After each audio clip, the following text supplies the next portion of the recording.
So हे आहे मक्का market, जिकडनं आम्ही खरेदी केली होती. लाल चौकला आहे. तर आम्ही एअरपोर्टला आलो आहे. इकडनं आम्ही चाललो आता मुंबईला. Journey comes to an end.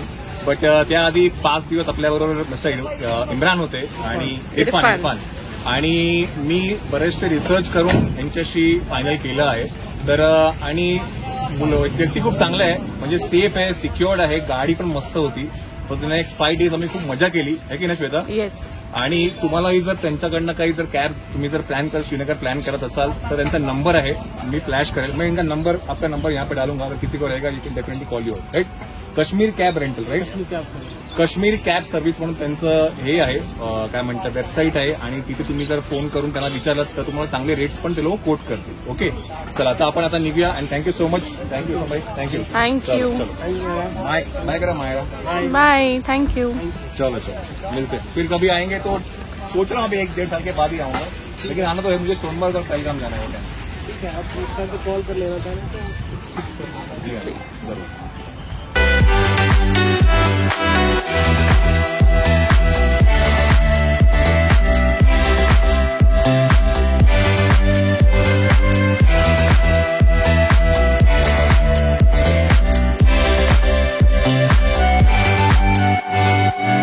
तर मंडळी नमस्कार.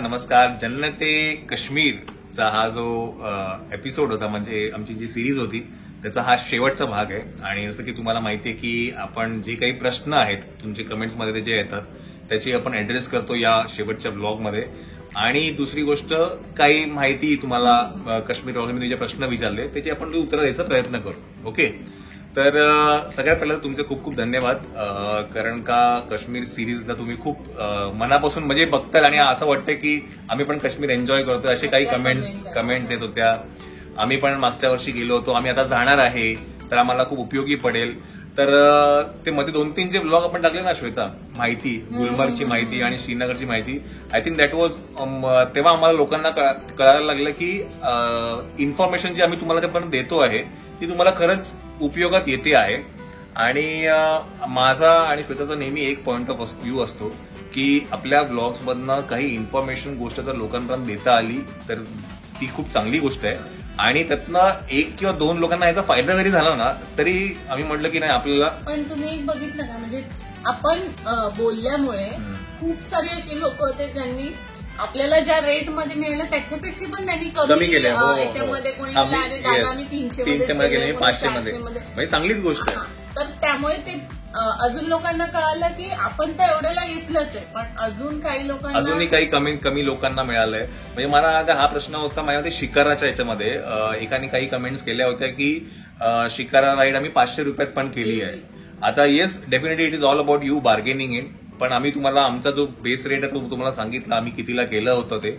आणि बाकी it is all about bargaining, तुम्ही कसं कराल त्याच्यावरती, हे की नाही. आणि एक कमेंट होती की अरे काय पैसे मोजत बस, म्हणजे असं काहीतरी की फिरायला जाताना थोडी आपण पैसे बघतो. पैशाचा विषयच नव्हता. ठीक, पैशाचा विषय आहे डेफिनेटली, पण असं असतं की जी लोक खूप वर्षांनंतर किंवा काहीतरी छोट्या प्लॅन करून त्यांना काश्मीर बघायचं असतं आणि मग तिथे जाऊन असं होतं बऱ्याच वेळेला की यार एवढं कॉस्टली आहे ना, मग आपल्याला करायला नको. तर त्याच्यामुळे आम्ही ते तुमच्यापर्यंत इन्फॉर्मेशन शेअर करतो. रेडी. खूप वेळेस असं की एवढ्या लांब सगळे जातात, मग काही लोकांना असं वाटतं की नको एवढे पैसे कसे आपण देणार उगाच. तर त्यांच्यासाठी हे सगळी माहिती होती. तर असं काही नाहीये, डेफिनेटली आपण फिरायला जातो तर एवढा विचार नाही करत, पण कधीतरी करावा लागतो. जर आपल्याला ती गोष्ट हाफ मध्ये मिळत असेल तर काय नको करायला, त्याहूनही कमी. येस.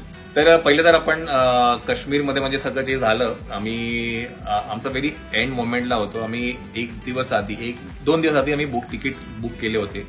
तर तिकीटाबद्दल तुम्हाला सांगेल, ट्रॅव्हल जर करायचं झालं, जेवढं तुम्ही लवकर एअरलाईन्सचे तिकीट्स बुक कराल तेवढं त्याचे रेट्स तुम्हाला कमी मिळतील. ऑन अँड ॲव्हरेज तुम्हाला जर मी बघायला गेलं ना तर 15 ते 20 हजार रुपये रिटर्न तिकीट आहे श्रीनगरचं, direct flight from Mumbai to Srinagar. Okay, हा आलेले आहेत, मेकअप करून आलेले आहेत. ही बेके ओके, पावडर लावली का? अच्छा, ही पावडरची लायनर. ओके. शेवटी आपण वेगळा ब्लॉग हा, करणार आहे. त्याचा वेगळा व्हिडिओ बनवणार आहे आपण. Okay okay yes. तर फ्लाईट साधारण तरी थोडी अशी मी आहे ना जरा कॅमेरा असतो. नाही ठीक आहे. तर काश्मीरचं फ्लाईट तिकीट मी तुम्हाला म्हटलं की 15 ते 20 हजारामध्ये असेल रिटर्न तिकीट, आणि तुम्ही जर आधी काही बुक केलं तर त्याच्याहून कमी तुम्हाला मिळू शकतं.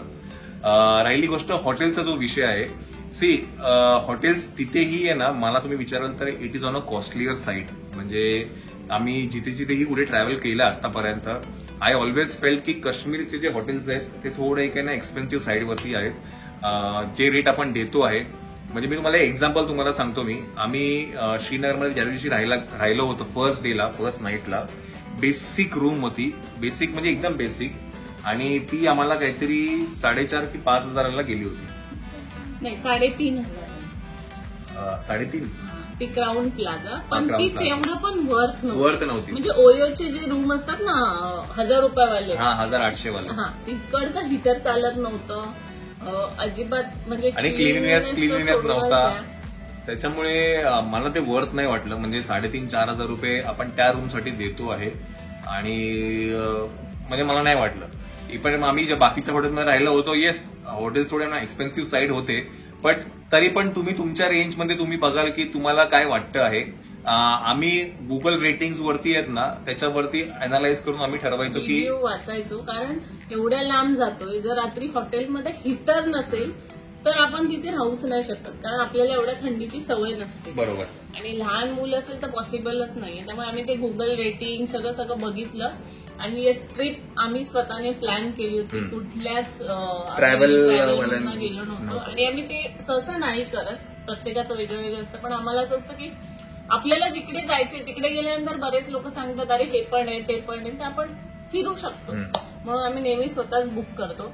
आधी फ्लाईट बुक केलं, मग हॉटेल बुक केले, आणि एकदा स्टे सगळं तुमचं जर झालं असेल तर मग तुम्हाला तुमचं फिरायचंच आहे, तर मग तेच आपण कसंही मॅनेज करू शकतो. आणि मग तुम्ही बघितलं आम्ही कॅब बुक केली, ते आम्ही गुगलवरच शोधलं. तिकडे आम्हाला हा नंबर म्हणजे 2-4 नंबर सापडले. आम्ही सगळ्यांना फोन केला, 4-5 जणांना आम्ही फोन केले. साधारणतः बेस रेट आहे ना, पर डे प्रमाणे आहे ना 2,000 ते 2,500 रुपये रेंज आहे, असं रेंज आहे. आणि मी त्याला बार्गेन करत 2,000 वरती आणलं होतं. आणि इरफान त्याचं नाव आहे, जो आमच्याबरोबर होता. आणि काश्मीर कार रेंटल्स म्हणून त्याचं वेबसाईट आहे, त्याचं गुगल लिंक आहे. तर मी ते खाली त्याचा नंबर पण देईल, इथे नंबर त्याचा फ्लॅश पण करेल. तर जर तुम्ही कधी काश्मीर प्लॅन करत असाल श्रीनगरमध्ये, तुम्हाला जर गाडी पाहिजे असेल, तुम्ही डेफिनेटली त्याला फोन करून विचारू शकता. सलग गाडीत ठेवा, कारण एकतर आपल्याला कधी सुचतं कुठे जायचं असतं. दुसरी गोष्ट तिथे मग ट्रॅव्हल पण एक्सपेन्सिव्ह आहे. तिकडे जाऊन गाडी करायचं म्हटलं ना की सिंगल म्हणजे असं माझं मी म्हटलं की आपण इकडनं गुलमर्गला जाऊ, चला ती गाडी वेगळी गाडी 2,500 रुपये घेतात, 2,800 रुपये. पहलगामला जायला वेगळे पैसे घेतात. बरं, आणि दुसरी गोष्ट माहितीये, श्रीनगर तुम्ही कुठल्याही या स्पॉटवरती जेव्हा जाता ना, सोनमर्ग म्हणा, गुलमर्ग म्हणा किंवा पहलगाम म्हणा, तुमची गाडी प्रायव्हेट गाडी तिथपर्यंत जाईल, पण त्या परिसरामध्ये तुम्हाला फिरायचं असेल तर त्यांची गाडी तुम्हाला वेगळी करावी लागेल. ते सगळीकडे म्हणजे त्यांचं युनियन आहे. तर पहलगामला तुम्हाला जर फिरायचं तर एकतर तुम्ही घोडा करा किंवा वेगळी गाडी करा किंवा एटीव्ही करा. गुलमर्गमध्ये तुम्हाला एटीव्ही करावी लागेल. तर ह्या सगळ्या गोष्टी ऍडिशनल ऍड ऑन आहेत. ओके, तर ही तर तुमची बेसिक कम्युट झाला फ्रॉम श्रीनगर टू गुलमर्ग किंवा श्रीनगर टू पहलगाम असं झालं. कारण काय होतं, आपल्याला ज्या हॉटेलला जायचंय किंवा आपल्याला कधी निघायचंय, आपल्या जवळ गाडी असेल ना, आपण कुठेही कधी फिरू शकतो. त्यामुळे ते एक जरा बेटर ऑप्शन वाटलं. दुसरी गोष्ट म्हणजे तुम्ही जर श्रीनगर प्लॅन करत असाल येणाऱ्या काही कमिंग डेज किंवा मंथ्समध्ये, प्रीपेड कार्ड तिकडे चालत नाही. कंपल्सरी पोस्टपेडच असेल तर तिथे नेटवर्क सिम कार्ड तुमचं जे आहे ते पोस्टपेडच असायला पाहिजे. जर ते पोस्टपेड नसेल तर तुम्हाला तिकडे वेगळा नंबर घ्यावा लागेल. ऑर एल्स तुम्ही इथे मुंबईमधनं तुमचं प्रीपेड टू पोस्टपेड कन्वर्ट करा आणि मग तुम्ही तिथे ट्रॅव्हल करा.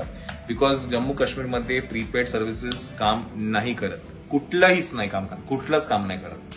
तर ती एक ऍडिशनल इन्फॉर्मेशन तुमच्यापर्यंत शेअर करायची होती. दुसरी गोष्ट म्हणजे ट्युलिप गार्डन आहे. आज आपण इंस्टाग्रामवरती रील्स बघतोय, पेपरामध्येही बघतोय की आता ओपन झालं आहे, 20 तारखेला ओपन होईल, 23 तारखेला ओपन होईल. बट मी जेव्हा तिथे गेलो होतो तेव्हा तिकडच्या लोकांनी एक गोष्ट सांगितली की जोपर्यंत प्रॉपर सनलाईट येत नाही, म्हणजे सूर्य नाही मिळत त्यांना, तोपर्यंत ट्युलिप गार्डन ते लोक ओपन नाही करत. आणि मागील काही 4 दिवसांमध्ये ना पाऊस पडतो आहे श्रीनगरमध्ये, त्याच्यामुळे ना सनलाईट नाही आहे. त्यामुळे आता तुम्ही जर का ती इन्फॉर्मेशन बघितली असेल की ट्युलिप गार्डन ओपन होतं, ट्युलिप गार्डन ओपन होत नाहीये. व्हॉट आय फील की तिकडच्या लोकांनी पण मला सांगितलं की फर्स्ट वीक ऑफ एप्रिलमध्ये तुम्हाला प्रॉपर ट्युलिप्स ओपन झालेले मिळतील. तर तुम्ही जर प्लॅन करत असाल तर येस, फर्स्ट वीक ऑफ एप्रिलमध्ये तुम्हाला. आपण निघालो तेव्हाच किती पाऊस होता, खूप पाऊस होता. इनफॅक्ट बदामी गार्डन म्हणजे माझ्या ते आज जेव्हा तुम्हाला ब्लॉग जाईल तोपर्यंत ते ब्लॉसम पण झाले असतील, कारण का मी तुम्हाला म्हटलं की 4-5 दिवसामध्ये ते ब्लॉसम होणार आहेत. बदामी गार्डन जे होतं ते, तर तेही आहे. त्याचा टाइम फ्रेम असतो, तर ते प्रॉब्ली नेक्स्ट अजून एक 5-6 दिवस ते अजून असतील बदामी गार्डन. तर ते तुमच्यापर्यंत शेअर करायचं होतं. दुसरी तुम्हाला मी सांगितलं होतं गुलमर्गमध्ये आमच्याबरोबर जे काही स्लेजसाठी किती पैसे घेतले ह्याचा एक वेगळा स्पेशल ब्लॉग केला होता आम्ही. तर गुलमर्गमध्ये किती पैसे लागतात फिरायला किंवा ते किती घेतात, स्कीइंगचे किती घेतात ह्याचाही ऑलरेडी डिटेल व्हिडिओ आम्ही केलेला आहे. तर तो खाली डिस्क्रिप्शन बॉक्समध्ये मी नक्कीच टाकेल, तर तुम्ही जाऊन बघा. डूज अँड डोंट्स आणि if you are planning a trip to Gulmarg असा एक व्लॉग आहे, तर तुम्ही जाऊन नक्की बघा. तुम्हाला त्याच्यात गुलमर्गची सगळी माहिती मिळेल. आणि दूधपत्रीला पण जर तुम्ही गेलात तर आधीच आपल्याला स्नो लागला, तिथे गाडी पार्क होती. तिकडे शक्यतो गाडी पार्क करू नका, थोडा गाडी आतमध्ये पुढपर्यंत जा, पुढपर्यंत जाते, कारण तिकडनं रेट अजून कमी होतात हॉर्स रायडिंगचे. त्यामुळे थोडं पुढे जा आणि तिकडनं तुम्ही, तिथे पण खूप छान बार्गेन होतं. आणि अजून एक गोष्ट, तुमचं ड्रायव्हर असेल, गाईड असेल, कोणी असेल, ते तुम्हाला ना एका ठराविक मार्केटमध्ये घेऊन जातात, जिकडे त्यांचं काय असेल माहिती नाही, पण जिथे आपल्याला काही मिळत नाही, काही आवडत नाही आणि रेंज पण जास्ती असते. तर आपण जे मार्केट गेलो त्याचं मी त्यांना शूट केलं, जी क्लिपिंग आहे ती तुम्हाला आहे ना मी या व्हिडिओच्या स्टार्टिंगमध्ये पण टाकेल आणि व्हिडिओच्या नंतर पण टाकेल. त्या मार्केटचं मी नाव कॅप्चर केलेलं आहे. आय थिंक हलाल की के वरून नाव होतं काहीतरी आहे. पण त्या मार्केटमध्ये ना तुम्ही जर गेलात ना तुम्हाला चांगल्या रेटमध्ये, इन केस तुम्ही संडेला नाही जाऊ शकलात, आम्ही जे बोललो होतो संडे मार्केट, तर सेम इकडे पण ते तसंच आहे. थोडं आहे, थोडं जास्ती आहे, म्हणजे 100-200 रुपये इकडे तिकडे आहे. ब्लॅक वरती कपाटात. तर त्या तुम्ही मार्केटमध्ये मग जाऊन खरेदी करू शकता. आणि ते पण तिकडे लाल चौक मध्येच आहे ते मार्केट, दुसऱ्या रोडला आहे. येस.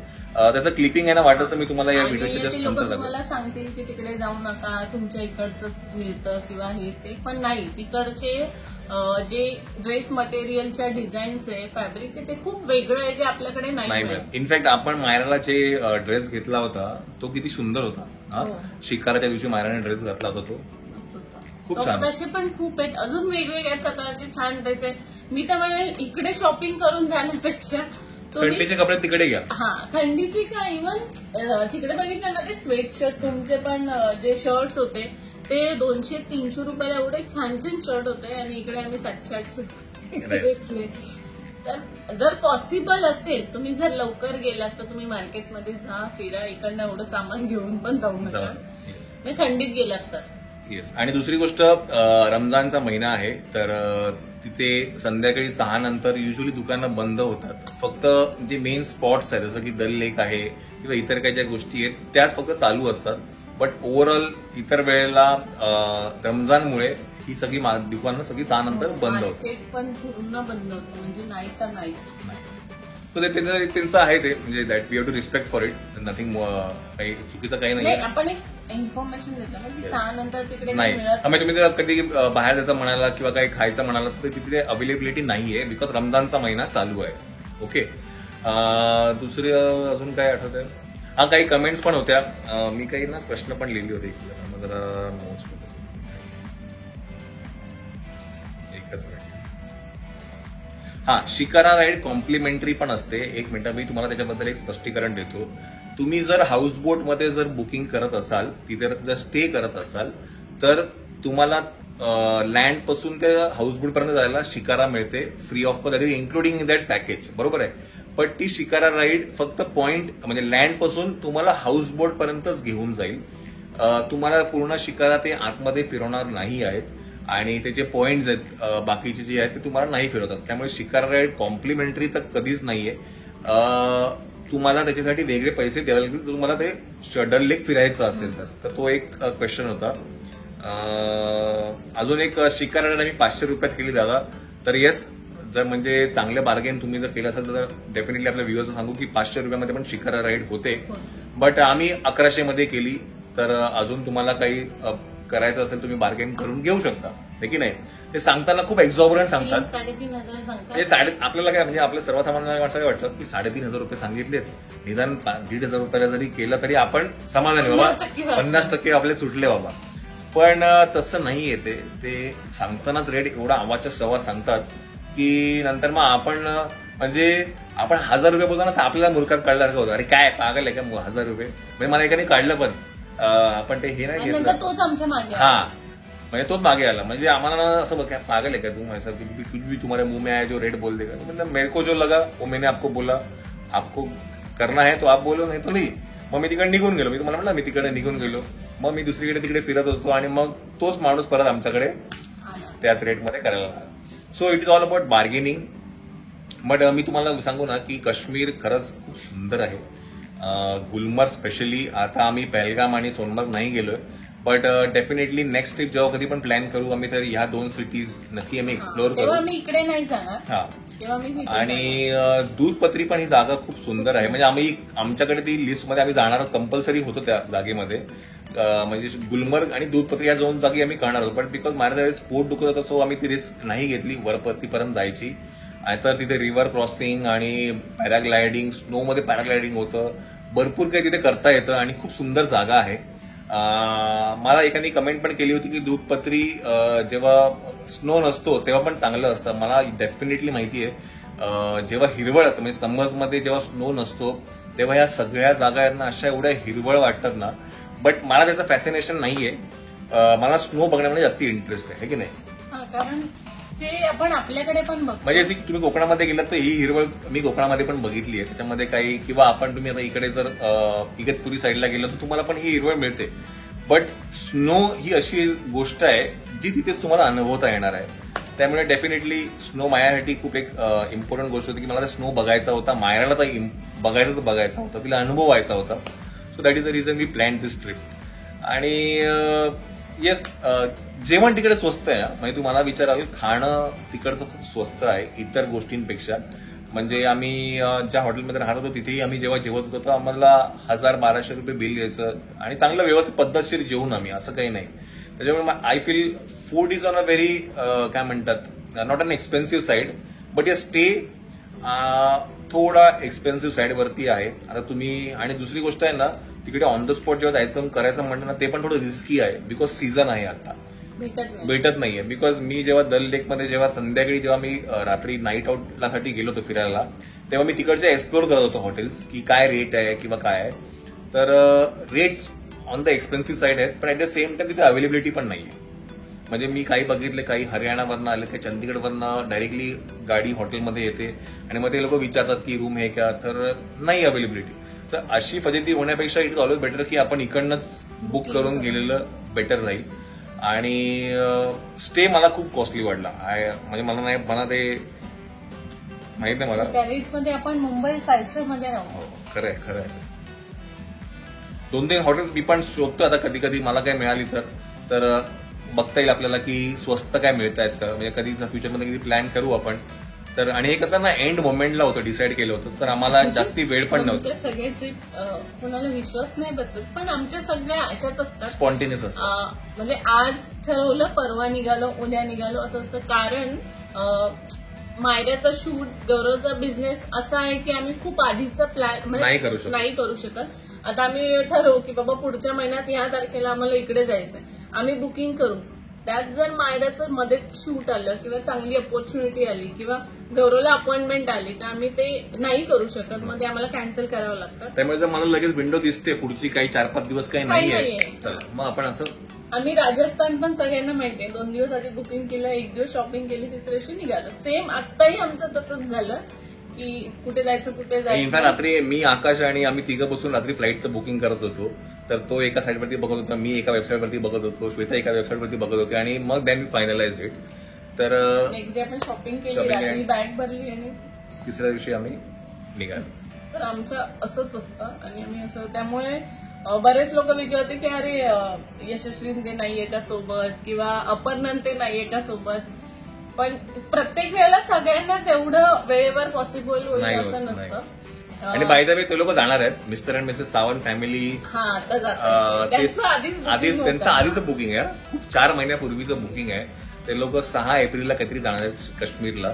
आणि काश्मीरला जाणार एवढं माहिती त्याला, त्याच्या पुढे तो कुठे जाणार तर मला काय बोलला नाही. आज आम्ही भेटलो होळीच्या वेळेला. आणि बरेच लोक विचारते आई पण नाहीये का, तर आम्ही तुम्हाला होळीच्या ब्लॉग मध्ये कळेलच, कारण हा मला वाटतं आपण त्याच दिवशी शूट करतोय. आई पण गेलेल्या अलिबागला आणि त्या तिकडनं जाणार होत्या अक्कलकोटला. त्यामुळे त्या आम्ही निघायच्या 2-3 दिवस आधीच गेल्या होत्या. त्यामुळे आम्हाला कुणालाच ऍड नाही करता आलं, पण मायराला सुट्टी मिळाली म्हणून म्हटलं चला तिला कुठेतरी घेऊन जाऊ, कारण वर्षभर कुठे जायला मिळत नाही, म्हणून आम्ही असं पटकन प्लॅन करून फिरून आलो. येस. तर खूप छान झाली ट्रिप एकंदरीत. आणि मायराचा जे स्नोचं ड्रीम होतं ते कम्प्लीट झालेलं आहे आणि मजा आली, खूप मजा आली. आणि बाय द वे नाही सांगता. आणि मला एक सांगायचं की तुम्हाला नेक्स्ट ट्रिप कुठली बघायला आवडेल हे कमेंट करून सांगा. सांगा बघू, कमेंट करून सांगा कुठली ट्रिप, डेस्टिनेशन काय असू शकतं, है की नाही. आम्ही तर काही प्लॅन नाही केलाय, but let's see, but you never know, है की नाही. प्लॅन आहे ना आपला. हा तेच विचार करतोय. ते हा व्लॉग जर अमित सावंत आणि अपर्णा सावंत बघत असतील तर ते याच्यावरती नक्कीच विचार करतील की आपली नेक्स्ट ट्रिप काय असणार आहे. कारण आपलं ग्रुपचं नाव पण चेंज केलं आपण, है की नाही. तुम्ही काहीतरी बोलत होते. नाही काहीतरी बोलत होतो, नाही काहीतरी बोलत होतो मी. कमेंट होतं, एक मिनिट कमेंट आहे. आता सापडेल का. हा एक कमेंट होती ती की काय म्हणजे आम्हाला अनुभवता आलं काश्मीर कसं आहे ते. मला बघता येत नाहीये किंवा मला त्यांनी ते असं काहीतरी कमेंट होती. काय होती ती कमेंट. आम्ही तर जाऊ शकत नाही किंवा जाऊ शकलो नाही असं काहीतरी होतं, पण तुमच्या ब्लॉगमुळे आम्हाला असं वाटलं की आम्ही स्वतः तिकडे आहे आणि अनुभवतोय. आणि अजून एक होतं असंच की आम्हाला बघता येत नाहीये किंवा तुम्ही नरेट करतात ते मला ते ऐकून आम्ही बघतोय काश्मीर कसं आहे. मला माहिती नाही, जर तुम्ही हा ब्लॉग बघत असाल तर नक्कीच कमेंट करून सांगा की त्यांचं नाव मला पण आठवत नाही, त्याचा कमेंट खूप खाली गेली असेल. बट एकंदरीत मला काय वाटतं की जे काही व्लॉग्सच्या मार्फत आम्ही तुम्हाला ज्या गोष्टी दाखवतो ते तुम्हाला आवडतात. आणि इन्फॉर्मेशन जी आहे, जसं मी मगाशी पण म्हटलं की I always love to share information, आणि त्या इन्फॉर्मेशनचा कोणाला फायदा होत असेल तर नक्की चांगलं आहे. आणि जसं की नॉलेज वाढल्याने म्हणजे स्प्रेड केल्याने वाढतं, हे माझं बिलीफ आहे. त्यामुळे जेवढं आपल्याला लोकांपर्यंत पोहोचवता येईल तेवढं आपण पोहोचवतो, हे की नाही. येस. तर बाय द वे हा व्लॉग आपण इथेच एंड करूया. ही जी जन्नत काश्मीरची जी सिरीज आहे ती इथेच एंड करूया. आणि I tried my level best की एव्हरी डे व्लॉग्स येतील, आणि आय फुलफिल दॅट. शेवटचा दिवस नाही जमलं मला, but next to next day vlogs येत होते, है की नाही Shweta. So I am fulfilled. Yes. तर जन्नत काश्मीर सिरीज आपण इथे एंड करूया. असंच एका व्लॉग मध्ये भेटूया आपण. Till then take care. Bye.